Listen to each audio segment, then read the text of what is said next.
the atmosphere, things to talk, especially if it's going to be a cocktail or even a sit-down dinner. If you look at this picture on the end here, it's a very intimate setting where everybody's sitting across from each other. And that's sort of hard when you have the 543 people and a half, what PJ was talking about. But we can still create these environments. Then you have to decide whether you're going to have your location cost.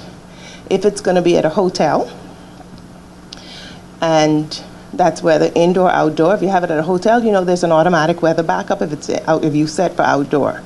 These things you have to consider.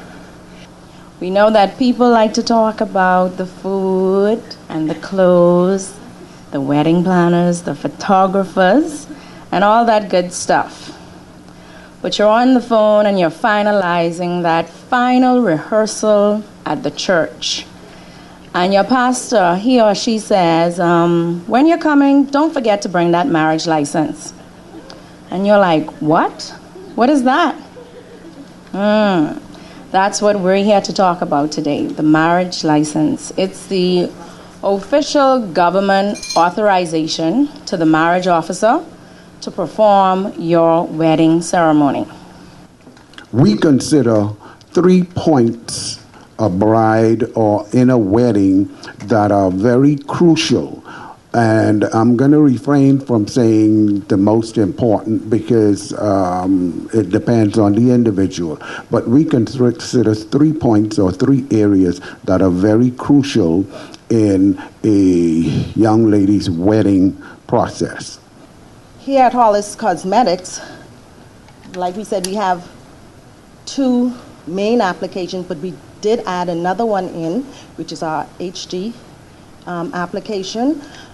We just bringing in that line, but we do the HD makeup application, and that is really good, especially for cameras, photographies, and television and all of that. The application we're using today is a conventional makeup line that actually the bride can actually purchase. Thank you so very much, Hollis. Now we're going to move to a very, very important segment. Not that the others weren't, but this particular speaker, Glenn Ferguson, is going to talk on, if I can see properly, managing your wedding budget. That's a biggie. You should have my presentation by now. It's a single white sheet of paper. Would you hold it up for me, please, once you've gotten it? I want you to close your eyes for me. Your eyes is closed when your top lid is touching the bottom. So holding the page in your hand, I want you to close your eyes for me. Holding your page in your hand, I want you to close your eyes for me. Take a deep breath in. Take a deep breath in. One more time, take one more deep breath in, out. With your eyes closed, I want you to fold your page in half. Once you're done, open your eyes for me, please, and unfold your page. Hold it high so we all can see what you've come up with. Unfold your page for me. Let's see what you get. Somebody said, I stop. What do you have? But look at your neighbor. Isn't it different? And that's what we're talking about here today. Each of your wedding days will be different. But let's look at the acronym PURPOSE as we think of marriage. In purpose, we have P-U-R, P-O-S-E. And when we think of purpose, we can say, well, one of the first aspects of marriage is that of procreation. And in spirituality, procreation indicates that we are creators. Couples become creators, co-creators with God in the continuity of the earth, bring up children in the fear and admonition of the Lord. Marriage also, the second P, is the pattern for society. We realize in society that there are ethical, moral issues. Well, I'm going to talk about what I've been asked to talk about, trends in wedding flowers, wedding bouquets. This is another calla bouquet handheld with the Cymbidium orchids. These are these big orchids. And as you can see, this is introducing some color into a bridal bouquet, not just white, but you might pick up the color in the orchids that the bridesmaids are wearing, for instance.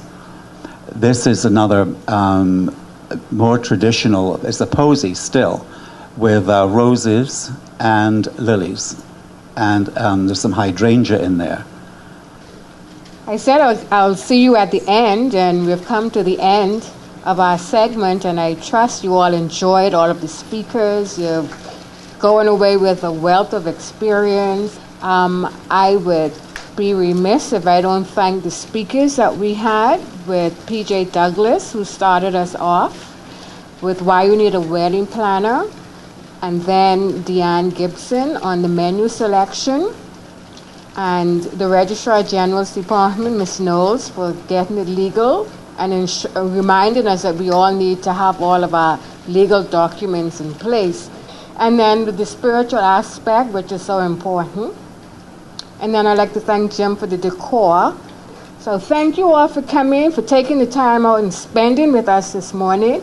And I'll see you all tomorrow. I can look for all of you all.